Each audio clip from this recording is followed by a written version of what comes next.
নমস্কার, আমি পুরবিরানী দাস। আমার বাবার নাম চিত্তরঞ্জন দাস, আমার মার নাম বীণা বণিক। আমি ত্রিপুরা ধলাই জেলা রংতরাই মহকুমার ছামনুর বাসিন্দা। আমি কোটা রাজস্থান মেডিকেল কোচিংয়ের জন্য এসেছি। এই লকডাউনের জন্য আমি এখানে ফেসে গেছি।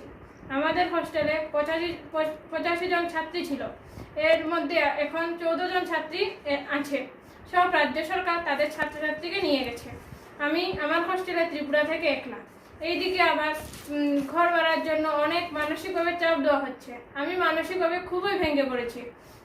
আমি আমার রাজ্য সরকার মাননীয় বিপ্লব কুমার দেব মহোদয়ের কাছে অনুরোধ করছি যে আমাকে যেইভাবে হোক আমার মা বাবার কাছে পাঠানোর ব্যবস্থা করা হোক। মানসিকভাবে আমি এবার খুবই ভেঙে পড়েছি। ত্রিপুরার সব ছাত্রছাত্রীর পক্ষ থেকে আমি অনুরোধ করছি যে আমাকে যেইভাবে হোক আমার মা বাবার কাছে পাঠানোর ব্যবস্থা করা হোক। এই আমার অনুরোধ আমাদের রাজ্য সরকারের কাছে। নমস্কার।